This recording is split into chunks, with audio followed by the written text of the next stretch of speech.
Welcome into Chicago Bears Now. My name is Harrison Graham, and on today's show, Bears bold predictions.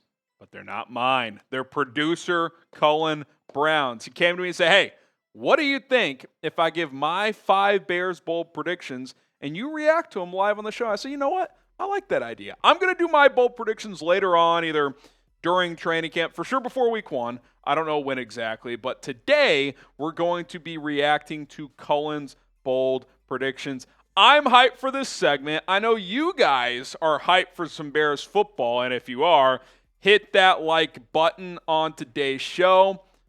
I'm ready for Bears football to be back. Cullen's ready for probably just football to be back in general, but Bears football as well. And I'm excited for this show, man. It's going to be fun. Yeah, no, I'm really excited. Spent a lot of time on it. Hopefully you guys enjoy it too. Again, I'm going to try not to ramble on too much because I have a tendency to do that. But before you get to the first one, in your own scale, how bold did you get? If 10 is like, I don't know, Caleb Williams wins the MVP or something, how bold would you say you got? It depends on each 5. There's definitely some bold ones in there. Okay. I didn't go in any particular order just for, reference and everything, but it was more or less just, hey, these are 5 things that I could see happen. And because I had a bunch of them in my head, and I was like, these are the 5 I feel most confident in. Some are bolder than others, but yeah, obviously feel free to let me know and judge down in the comment section. Yeah, I'm excited. Ian in the chat, by the way, bold prediction, Bears do better than 5-12. That is what we call a lukewarm prediction. Lukewarm. But you know what would be bold? Doing worse than 5-12, and I would be in shambles. So let's not even put that into the universe. All right, let's get it kicked off, Cullen, with your 5 bold predictions. All right, I'm going to lay this out, but the first prediction is Caleb Williams breaks out. Okay, I'll lay out what that looks like and what that means here in a second. But as you know, Caleb Williams had a rookie year last year that was safe to say criticized by some, Harry.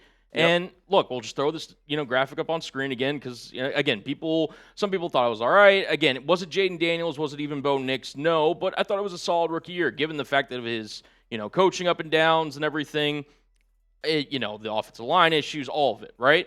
You know who had even a worse rookie year than Caleb Williams, and stick with me here because we're about to go on a journey, is NFC North counterpart Jared Goff, who started his career, with the LA Rams. These are his numbers from his rookie year under head coach Jeff Fisher. Not great.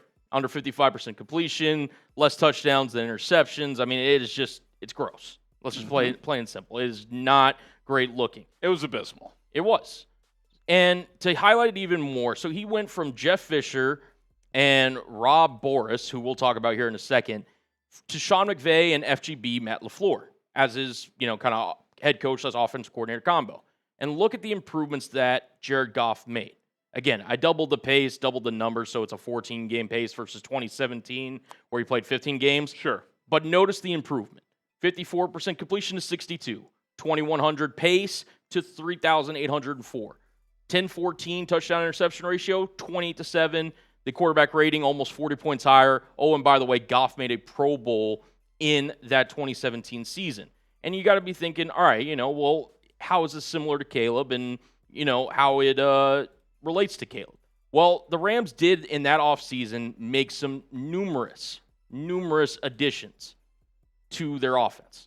They added Andrew Whitworth. They signed him. They drafted Cooper Kupp.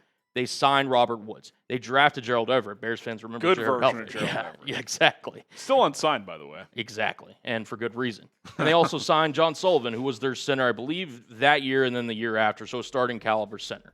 So the point in all this is that there was a lot of similarities between the Rams and the Bears this year in terms of, what the additions were on offense, but it gets even crazier from there. So Goff went from Jeff Fisher and Rob Boris to Sean McVay and Matt LaFleur, like I said. I just have some notes here that just, again, kind of blows your mind a little bit. So to give you an idea how bad Jeff Fisher is, in case you're unfamiliar, he's tied for the NFL record for most losses as an NFL head coach with Dan Reeves at 165. He only became a head coach in the USFL for Michigan Panthers in 2022 and had a 2-8 record. That's his only other head coaching stint since he got fired from the Rams. Boris, again, not sure if you know the name or not, became the Bills tight end coach after that season and is still the tight end coach for the Bills to this day. I'll put it this way. I'm more familiar with Scott Boras. Exactly. And then he never got an offensive coordinator gig. So Matt Eberflus and Shane Waldron, again, were a dumpster fire last year. Goff dealt with pretty bad circumstances his rookie year as well. And again, LaFleur, that was also his first year as an OC. Who do the Bears have at OC this year? Oh, yeah, Declan Doyle, who's also a first-year OC. And again, Fisher was fired week 14 of that season. Eberflus was fired week 13. Thought that was interesting. And McVay helped lead Washington to a division title last year before taking over for the Rams. They won the division title that year. Ben Johnson won the division title for the NFC North in the Lions this year. Does he do that again for the Bears? Could be. I just think there's a lot of similarities in what Goff experienced that year. And because I was really trying to find a like-minded comparison for this jump that I'm about to show you. And again, what Goff went through was kind of like the best example that I could come up with. And I think the key difference here, because Goff got referenced recently, who mentioned him and Bryce Young when we were I was talking about Caleb Williams the other day. I can't remember. It doesn't matter. I'll make the point I made on that show.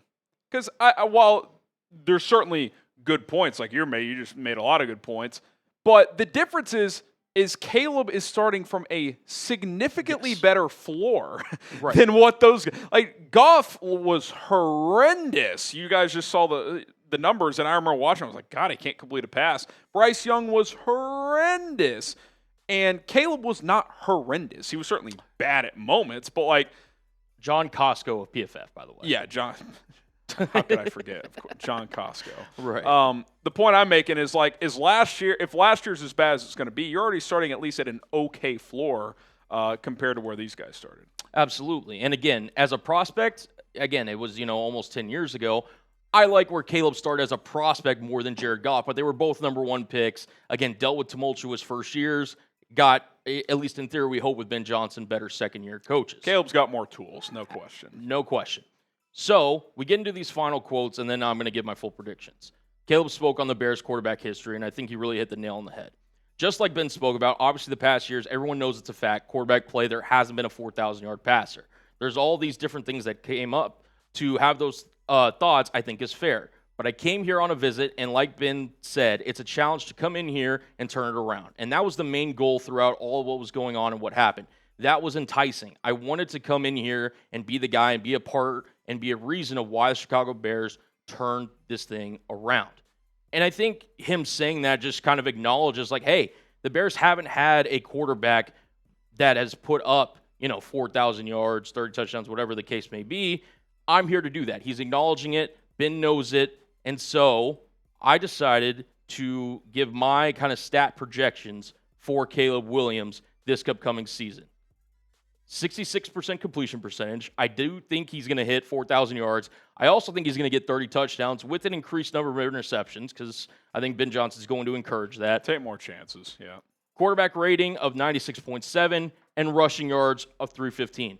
Now, again, this is significantly higher than what he produced last year, but I think with the addition of Ben Johnson, with the additions that they made on the offensive line, with the drafting of Colson Loveland, Luther Burden, the emergence of Rome Odunze, who we might talk about here in a second, I think it's all lined up for Caleb Williams to have the best season in Chicago Bears quarterback history. Yeah, I mean, look, I was just going to say that would easily be the best statistical season in the history of the Bears. I think that would be a top 8 quarterback in the NFL next year. Top 10 for sure, at least statistically. Obviously, we'd have to see how it looks. But listen, I've said it all offseason, and, there's always that thought dangling in the back of your head because we haven't seen it in Chicago, but it's all there. You got the play caller. You got a better coaching staff. Sure, we don't know what Ben Johnson is as a head coach, but I think we can feel good about him as the play caller for Caleb Williams. Offensive line should be much better. Left tackle, we'll see how it looks, but if that's at least serviceable like it has been with Braxton Jones, I think you feel okay there. You'd like a better running game, but the point is you got weapons, you got pieces, you got protection, you got the coach. There's a year of experience for Caleb. There's no reason why a notable jump can't happen. Like, is he going to throw 30 touchdowns? Is he going to throw 24? We'll see. But, it should just look a lot better regardless of what the numbers are. So, I'm excited. I'm excited to see how it plays out. You guys let us know. Predict Caleb Williams stats down in the comment section of this video and give us your thoughts on that. Also, Cullen, tell the folks how they can get a Caleb Williams jersey. Just go down below at chatsports.com/Caleb jersey. I mean, again, these jerseys, Harry's mentioned it throughout videos. They can be $125. They can be $150, sometimes $200 for really high-quality Nike jerseys, as you see on your screen. Get yours today at chatsports.com/Caleb jersey. If you want to support the show, Fanatics does, let us know whenever you guys click our link and buy the jerseys through our link. So if you love Bears now, you love what me and Harry do, be sure to get your jersey using that link down below. Another tip, by the way, too, if you do use our link, even if you don't buy this, if you buy just like some random t-shirt or whatever, like we actually get credit, which helps us out. So that's awesome if you guys want to do that. Absolutely. All right, prediction number 2, Cullen. Kyler Gordon leads the team in interceptions. I like it. And this one, again, it's not the most bold prediction, but I really am going to be a fan and interested in Kyler Gordon's kind of development this year. And look, if you're curious as to what his career interceptions look like, he's had 5 through the first 2 years of his career. Last year had 0. I think, if I remember correctly, the 2 leaders of interceptions on the Bears was Jaylon Johnson and our guy Tyrique Stevenson, who had 2. So again, the bar's not high, but I think Kyler Gordon is in for a big year this year. And I want to reference what Dennis Allen said about Kyler Gordon earlier in the offseason. This is what Dennis Allen had to say. Does he go outside and compete at outside corner? Does he compete at safety? I've told him that he needs to be learning both of these spots, and we'll figure out what that second position where he can go and compete. Hopefully we'll find some more playing time for him. He's played out more outside corner, so obviously that would be comfort level. But some of the things that I've seen him do and the way that he fits in the run game tells me he could be a fit at safety also. And again, that's just something to me where I look at a guy like Kyler Gordon, his versatility, which, again, is, given Dennis Allen's kind of quotes there, I think it will lead to more opportunities for him, A, being on the field. If maybe they don't trust where Tyrique Stevenson is, maybe they do kick him to outside corner, be that secondary corner. But also safety, too, with, again, questions in Jaquan Brisker's health. Kevin Byard's getting up there at age. Maybe he misses a game or two. Kyler Gordon could be the main benefactor in the Bears secondary, and I think it's going to lead to more interception opportunities that he's going to cash in on. Well, and look, he's the highest paid nickel in the NFL now. That means that you'd like to still have him on the field when you're not in nickel packages, whether that's at safety, whether that's, maybe Tyrique Stevenson does enough to be your second outside corner in nickel defense, but maybe when you go to base, he's off the field and Kyler's your other outside corner. That's something we haven't really talked about much. That is certainly a possibility as well. Kyler is around the ball a lot. Last year, for whatever reason, the Bears just didn't create turnovers. The year before, they created a lot more. If the pass rush is a little better, if they're utilizing him in different areas and, kind of like a roamer type too. Could they use him a little bit as like a Tyrann Mathieu, a guy Dennis Allen coached for a couple years in New Orleans, where he's kind of just hovering and he's just letting instincts take over. I could certainly see that lead to more takeaways. I like it. I think that's definitely a possibility. Yeah, absolutely. And again, Ben Johnson and Dennis Allen both made it apparent that they were big fans of this guy. Yeah. I just think that's all more reason to buy Kyler Gordon's stock if you hadn't already. Yep. All right, prediction number 3 here, Cullen. Rome Odunze becomes this team's wide receiver number 1. Love it. And look, there's obviously going to be the question, what about DJ Moore? DJ Moore is a fantastic player. He is a guy that has produced, through some bad quarterback play through his time in the NFL when he was in Carolina and, unfortunately in Chicago as well. But this is kind of the baseline that Rome Odunze was working with. 54 receptions, 734 yards, 3 touchdowns. Again, as a rookie, not at the level of, say, like a, Brian Thomas Jr. or Malik Neighbors, but again, solid numbers. And again, wasn't the clear-cut number 1 like those guys were on those respective Wasn't teams. Even the 2. Keenan Allen got more target share. Exactly. And again, I was kind of doing research on this and found an article written by Trevor Sikkema, who, does PFF draft coverage and everything. And I found this very interesting. He says, if Rome Odunze is breaking out, it probably means that Caleb Williams is breaking out as well. I have Caleb breaking out this year. But I wonder if by the end of the year, Rome Odunze is actually the wide receiver 1 in Chicago. I don't mean that as a slight to DJ Moore, but as a compliment to Rome Odunze and what we saw from him when he was playing fully confident with the Washington Huskies offense, was firing on all cylinders in that 2023 season. And look, I agree. I think Rome Odunze last year, when you're a rookie, right, you come in, you're not going to always hit the ground running. There's going to be some, learning curves when it comes to the offense, adjusting to, certain calls and everything. And Later in that article, Sycamore had this note that I kind of wanted to bring up. Per PFF, Odunze was only targeted on 15% of his routes ran last year. For context, DJ Moore was targeted on 21.1%, Keenan Allen 22.3%. Caleb had comfortability with Keenan Allen obviously being a huge veteran, and DJ Moore, who's immensely talented this year. Well, and they obviously, and we talked about this down the stretch, not to cut you off, with the DJ target share, they started just manufacturing touches for him, like those quick screens. They didn't really throw those to Rome. So, like, that's a reason for him being in the 20s as well. Absolutely. And it led to these stats for all three of these guys. And, you know, given the fact that Odunze only had 15% of the target share, again, these numbers are fairly comparable to Keenan Allen and DJ Moore in this regard. I mean, the yards-wise, he was only 10 yards less than Keenan Allen, who had 16 more receptions. Keenan Allen obviously cashed in more in the red zone with 7 touchdowns. And DJ Moore had arguably one of his worst down years of his career, despite, like you say, their manufacturing touches for him. I do think that's going to change in Ben Johnson's offense, but I do believe Rome Odunze is set to, you know, really take that step forward here in Chicago's offense. And again, I just want to bring back this quote that he had on adjusting to the NFL. It's a different game than college football. There are different windows, different ways to get open. There's a different pace that you get to get adapted to. Having a full season under my belt, I feel like I'm aware of those things. I can now play the game freely in a way that I know where I need to be and when I need to be there. And then he also spoke about this when it came to Ben Johnson, the new Bears head coach. I think Ben and the crew have great offensive minds. I feel like they can put me in positions to succeed, and that's all I can ask for.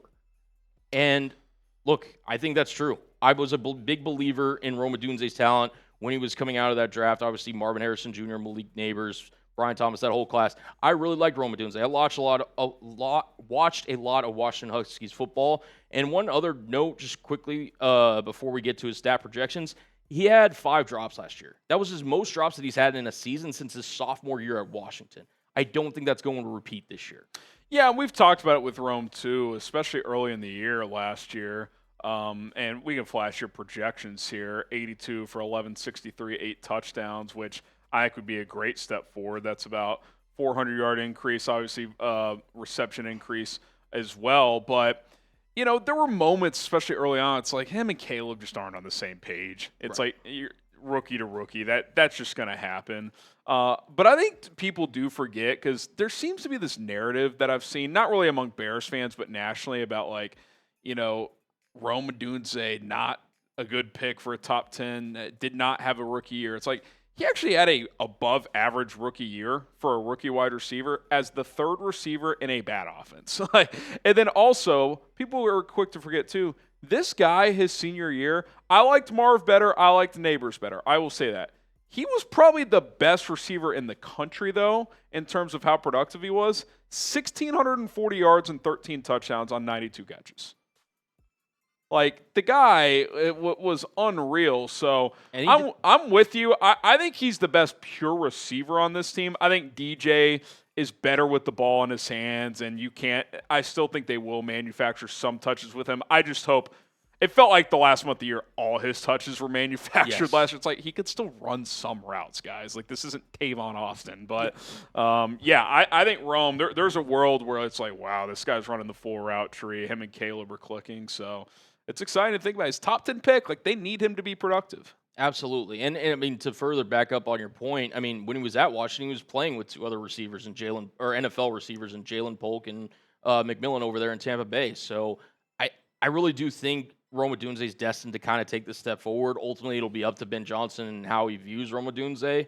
But I like Rome Odunze coming out. It's not a slide against DJ Moore, because in Ben Johnson's offense last year with Jameson Williams and Amon-Ra St. Brown, both of them had over 1,000 yards. And I think DJ Moore can get back to that. I just think it's going to be slightly more in favor of the Washington Huskies product. But let us know down in the comments section, who do you think the Bears wide receiver 1 is going to be in 2025? Type DJ if you think it's going to be DJ Moore, or type RO if you think it's going to be Rome Odunze. Yeah, let us know. I think it'll be something to watch for sure, especially as the season progresses. All right, couple more here, Cullen. Your 4th Bears bold prediction. And this one, again, this is a bit of a projection, but again, these kind of all are. Poles makes a splash trade at the deadline.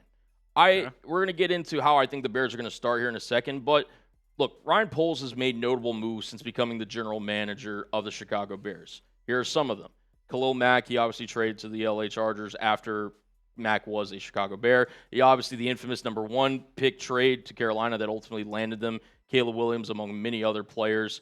He's also had, some swings and misses, Chase Claypool being one of them. But he's also, in this offseason, added guys like Joe Thuney and Jonah Jackson. So he also traded Roquan to Baltimore. He did. So he's not scared to trade away a notable player or trade for a notable player. That's for sure. Exactly. And I think Sweat.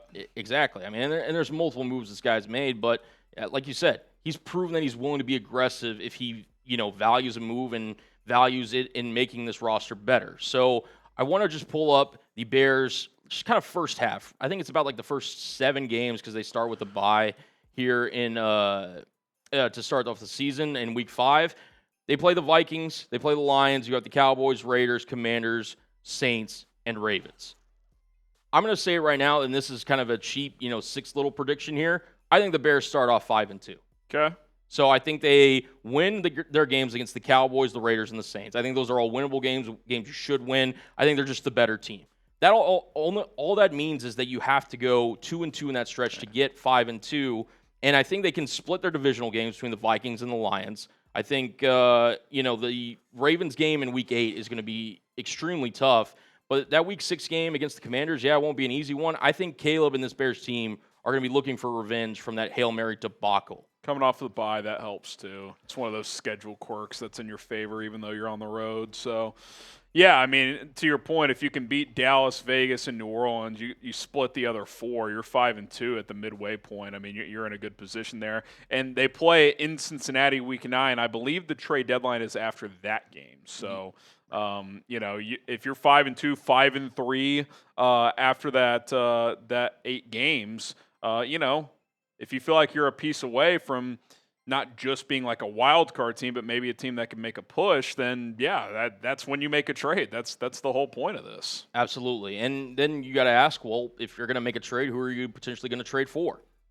I came up with 5 names, and these are just some names that, again, some of them we talked to, some of them that we really didn't, and I'll kind of just break them down quickly here. Trey Hendrickson, it's obvious. He's the best edge on the market. Him and Cincinnati still at this point haven't come to a contract resolution. They can't even sign their own first-round pick, much less Trey Hendrickson, or figure out what to do there. It wouldn't surprise me if Cincinnati's ineptitude to be a competent franchise leads them to have Trey Hendrickson on their roster going into the season. Could happen. Jonathan Taylor, again, with the Colts, I think he is by far their number 1 skill position player there in Indy. And with their uncertainty at quarterback, the fact that Daniel Jones could be their most likely option and best option at quarterback, maybe they look to move off a guy in Jonathan Taylor and just kind of restart. Running back can be a position that you draft and develop. Same with Kenneth Walker. Again, the Seahawks drafted Damian Martinez in the 7th round. Me and you had him as a day 2 guy potentially. I thought he was a 3rd, 4th rounder. Yeah. So it's getting a crowded running back room in Seattle. Do they potentially look to move off of K9 if they can't come to a contract resolution? Bradley Chubb, again, is an interesting one. He's coming off an injury, but Miami's in kind of this weird free flow state where, again, if they don't get off to a hot start, Mike McDaniel's job could be on the loose, and they could look to trade a lot of veterans. Bradley Chubb could be an edge that Poles, maybe makes a call for. 11 sacks in 2023. Yeah, and he's very talented. And the last one I put is Carl Granderson. I don't think they would move off of Cameron Jordan. I think he's going to retire a New Orleans Saint. But Granderson, he's had 5.5 sacks in each of his last 3 seasons.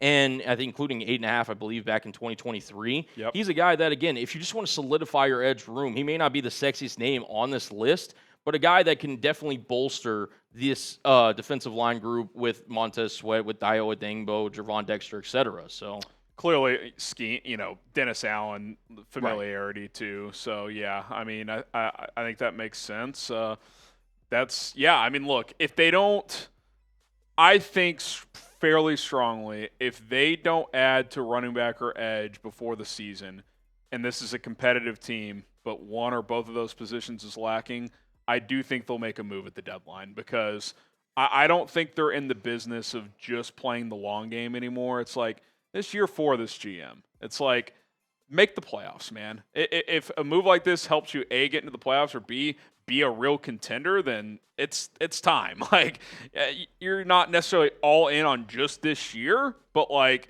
you should be all in on the next 3 with Caleb Williams on this rookie contract. So if he's playing well early in the year and the offense is humming and you need that pass rusher, go get him, because that can be the difference in getting over the hump potentially. Yeah, or if they want to add a running back to pair with DeAndre Swift, if they don't like where Kyle Monungai, Roschon Johnson are at, these are 2 names that I think could be very likely candidates. I think Taylor's a name to watch at the deadline. If the Colts stink, like Irsay passes, like you could just see them kind of like signal, okay, we're changing coach and GM after this year. Let's start selling assets off. Like, I would not be surprised. Wouldn't surprise me either. But we want to hear from you guys. If you had to pick one to trade for, again, could be at the deadline, could be before the season, whenever the case may be, pick one. Type 1 if you think it's going to be Trey Hendrickson. Type 2 if you think it's going to be Jonathan Taylor. Type 3 if it's going to be Kenneth Walker. Type 4 if it's Bradley Chubb. Or Type 5 if it's going to be Carl Granderson. Like those options. Last bold prediction for Cullen when it comes to the Chicago Bears. Oh, you're running it back. The Bears are sweeping the Packers. They are sweeping the Packers. You want a hot take? Is this your least bold prediction? It may be. Because they should have done it last year and they won 5 games. Yeah, if Eberfluk didn't blow it in freaking Chicago. I mean, look, here's the schedule for when the Packers and Bears square off this season. They're at the Packers in Week 14, and they host the Packers in Week 16. We will be live for those games, so make sure you hit subscribe, turn on your notifications. We'll be here. We're going to be here for all the games, but especially these games as well. Because, listen, I'm not a Bears fan, as Harry's kind of mentioned, but I can't stand these Packers. I can't stand them. Seattle's had some battles with them, too. It is always FGB, and, again, the Bears will stay undefeated against FGB 3-0 in 2025. Already 1-0. All 3 of the obviously the game back in January, and then these 2 games do take place in 2025. So Caleb Williams is going to stay undefeated against the Packers in 2025. It's going to happen. You asked me again to end a live stream way back last season before the season started. What was your bold prediction? And I went with this one, and I should have been right. You should have been right. I should have been right. As far as I'm concerned, you were right. Matt Eberflus was just wrong. Exactly. That's how I look at it. But you guys know what to do. You know the Get motto. the FGB chants going in the chat. Round of applause for my guy Cullen here with his bold predictions. You let us know as well what you felt about this video. And if you like this type of content where Cullen and I bounce off each other, obviously you see a lot of that in our live shows already. But if you want more of these segments, let us know. Certainly fun. And like I said at the beginning, Cullen, I'll do my bold predictions as well. And we'll open the table to your back and forth as well. At the end, we'll go side by side who had the better bold predictions, and the chat can decide. But good stuff. I enjoyed it. Don't forget to subscribe to the channel. Cullen and I bringing you guys content every single day.